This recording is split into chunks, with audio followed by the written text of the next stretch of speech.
They have to be able to do it or they don't pass the course. So that was my first concern. Well, did I screw something up by not stopping the motorcycle? And as it turns out, I was told you don't even have the distance. We're told that this may not be the first time also that you were struck while you were on a motorcycle. Right. So, go ahead. No, it's not. And because I tried the other method of hitting the vehicle before going down. That didn't work well either. I was escorting a funeral procession, and a vehicle had gotten into the procession that wasn't in the procession.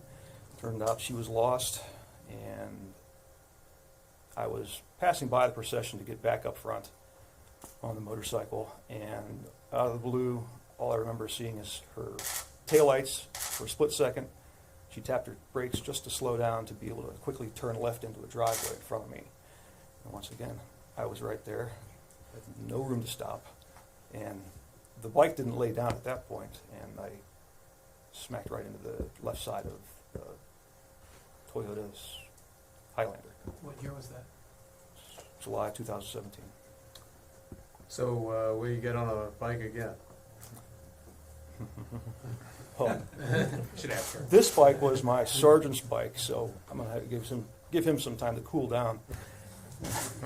No, yeah, I will. I have one of my own. Yeah, there's. You think about it, but I told my fellow officers who ride, somebody else needs to step up and take one for the team next time I'm done.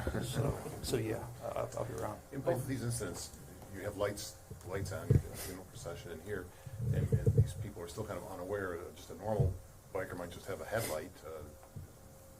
There's another message, I think, maybe that watch out for motorcycles. Watch out for motorcycles. And people, there have been studies, people are conditioned to anymore look for two headlights, especially since daytime running lamps have been around for so long.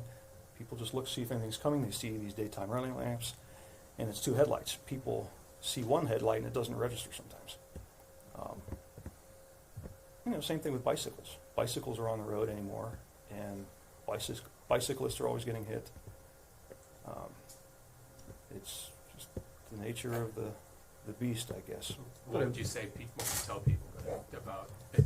You have to stop, and it's not you can't look left and look right. You have to look left, look right, and then do it again, and continue to look as you're pulling out.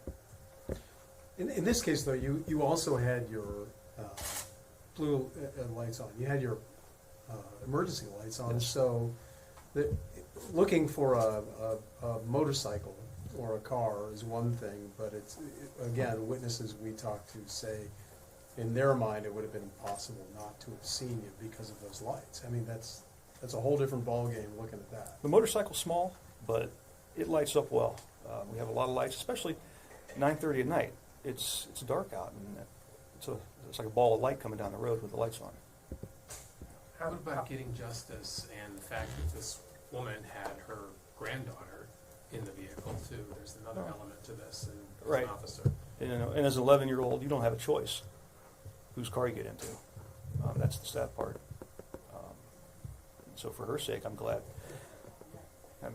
I guess I can say I'm glad it was me that hit her instead of a large pickup truck or an SUV coming barreling down, or the car I was trying to get in behind to stop.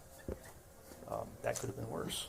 So, but yeah, the 11-year-old is really an unfortunate victim in this too, because she doesn't have a choice.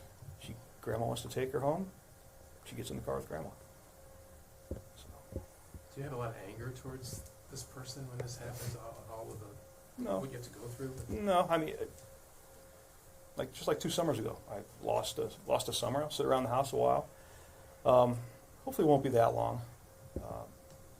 So yeah, I have to adjust what I do and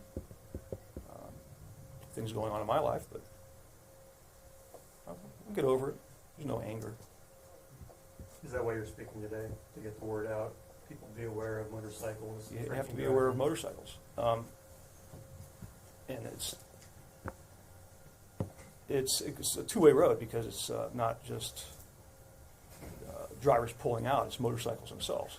You see guys on motorcycles, and they want to go way too fast, be it street bikes, racing bikes, or Harley Davidsons. These guys, a lot of these guys ride motorcycles just want to go fast.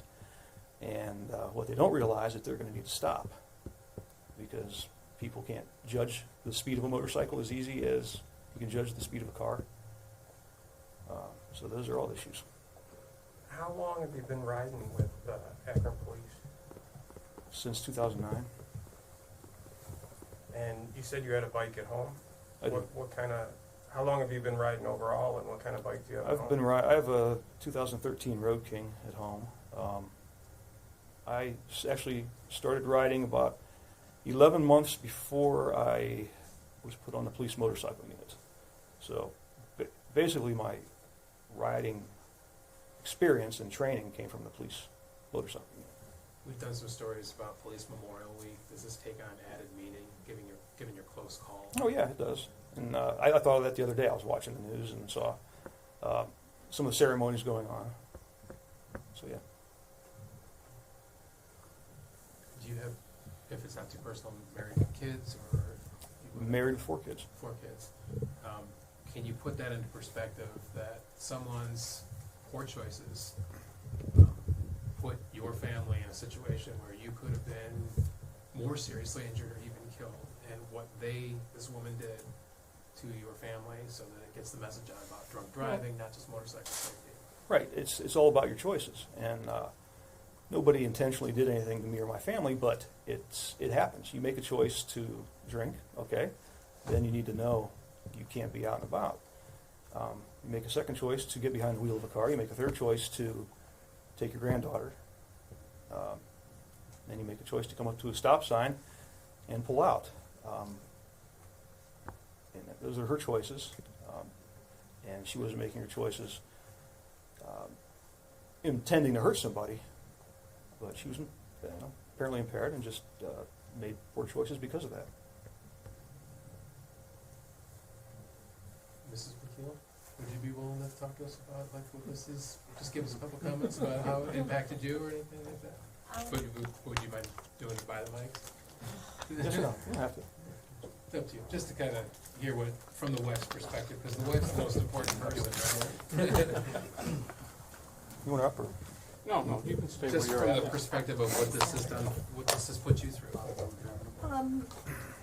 You get that knock on the door, and they told me right away he's fine. So, I just try to remain calm, and I don't want the kids to get worked up. We make it through it. We've been through this a couple times now. I support his decisions. I support him getting back on the motorcycle. I know he's safe. He's got great training, so we'll make it through. We always do. And your feelings about a drunk driver doing this and putting your whole family through this ordeal, or what, or message, or whatever? My message is nowadays there's Uber, Lyft. Pick up the phone and call somebody. I mean, we're not big drinkers, and I hope one day my kids realize the same thing. I don't care what time you call me. Pick up the phone and call. I'll pick anybody up. Give you my phone number. Just keep everyone safe out there. And as the wife of an officer, this is the fear that so many wives or husbands of female have. I don't live in fear. What's your first name? Dawn. D-A-W-N? Yep. Thank you. Mm-hmm. You guys are great. Thank you. Thank you. Thanks. Thanks, guys. Thank you.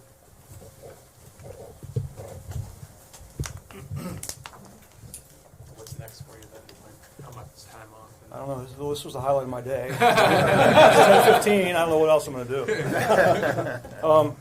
Doctor said 6 to 8 weeks for the bone to heal, but it's the physical therapy part, which won't start till next week, and I guess that'll determine it. You're off for at least I'll a few see. months. Yeah. At least, yeah. Is it all right if we get video of you when you're walking Hobbling down the out. halls or towards where you're going? We can Sure. probably get everybody to one specific spot, I guess. Just know which way you're going. Thank you for talking to us. You're welcome. Thank you. Appreciate it. Glad you're going to be okay. Wish you well. Thank you. You got it. Before you get to, thank you, sir.